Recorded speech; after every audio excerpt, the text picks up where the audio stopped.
Victoria Ballard, naturopath.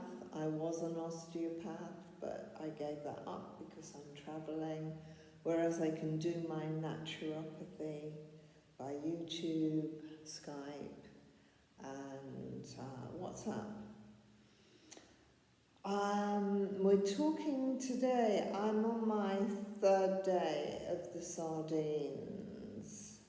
I took the Dr. Boz reset, the only difference being that I didn't eat the oil, because the oil in the English sardines is all sunflower and safflower, which is really full of omega-6. So I just took the ones in brine and added a bit of very good quality olive oil to it. And I'm on my third day, and I've only had one tin today, and now I'm on the water fast. And it did occur to me that I can do an elimination diet for other people, for their allergies, and I have had the most amazing results finding allergies in weight loss.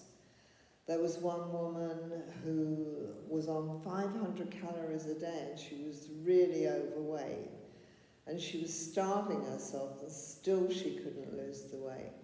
We found her allergies, she cut them out of her diet, and she then went on to lose weight in a healthy way, on a really healthy diet where she didn't have to count calories.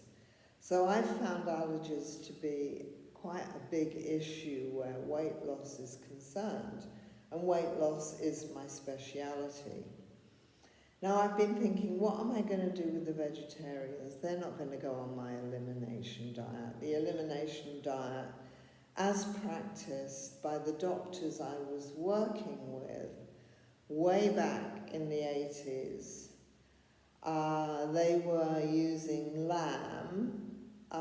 Beef is just as good. Basically, it's ruminant animals, free range.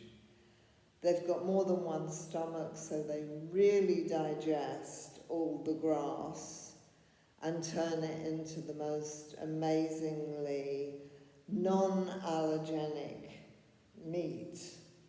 So on an elimination diet with anyone who's willing to go on just meat for 2 weeks, then we gradually increase, well, we just introduce foods one at a time, and we pretty much know which are the most allergenic foods. So we start with the least allergenic foods, like fish, eggs. I mean, eggs are amazing. There are some people allergic to eggs, but they're probably allergic to the white of the egg, not the yolk. The yolk is just pure vitamin D, the fatty, and vitamin A, K, all the fat-soluble vitamins, as well as loads of minerals. So the egg yolk is probably the safest, and you'd introduce that along with the other meats, chicken, pork, but you do it all like slowly. You do it all probably for a week of that food, making sure there's absolutely no bad reaction to it. And you would just keep adding foods unless you decide, hey, I really like this diet. And once you get to a point where we've reintroduced foods quite safely with no ill effects, then you stay on that diet. But we keep on going if you want to go back to vegetarian keto. But that's for the people who are willing to eat meat. And then as I'm going into this fast, I'm realizing, well, fasting is an elimination diet, and I can do that on the vegetarians, particularly those who are very strict that they won't even eat eggs. So we will just get them on a water diet, water fast with like bit of salt, some electrolytes.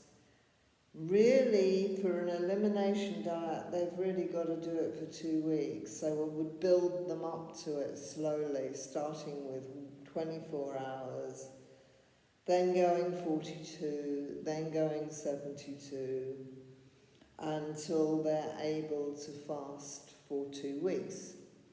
And once they've fasted for 2 weeks, we can then introduce the least allergenic foods. Now, I would really encourage them at this point to use egg yolks and introduce the whites later. I would really say, please, even in India where it's all strictly vegetarian, the vegetarians do eat eggs. So I would really encourage them to use egg yolk as the first food to introduce because it's least allergenic. Then there are other least allergenic foods like avocado.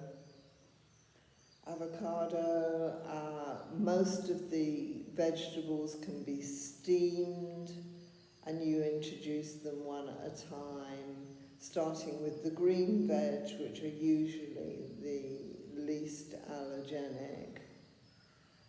We would avoid the nightshades till later on in the reintroductions, the nightshades like potatoes, tomatoes, aubergine, courgettes, anything you can think of that's in the nightshade family. We would introduce those last.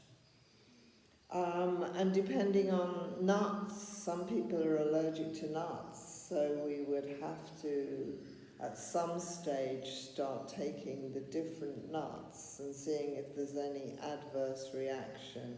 You want to know if you're allergic to these things because it's difficult to do a ketogenic diet when you're allergic to some of the ingredients. So I've been wondering how I'm going to do the elimination diet with the vegetarians, and today, being on a fast, I thought, well, I have allergies, so we'll try introducing my food slowly after I've done a water fast, which starts tomorrow. I'm on the build-up, the actual preparing for the diet. I've just ate sardines for 3 days. I only had 1 tin today. I really wasn't hungry. My body's already saying, don't want food. So I'm quite adapted to fasting, although I have gone rather a long time. I've gone 8 weeks without doing any fasts at all. Food is too delicious here. So now I'm well on my way to a water fast. We'll see how long I go. And I'm hoping to get a video of the green bubba, he calls himself. He wears green robes and he walks everywhere. He doesn't have a bike or anything like that. And he was on a diet. He was on a fast for 40 days. So we want to hear from him how he did for 40 days. So anyway, that's coming up, and get your allergies sorted out. It really makes it easier to lose weight when you're not eating foods that you're allergic to. And if you stay off them long enough, you can usually reintroduce them. So it's not all doom and gloom. So wishing you a very happy new year and a nice 2024 with all good things happening, and see you very soon.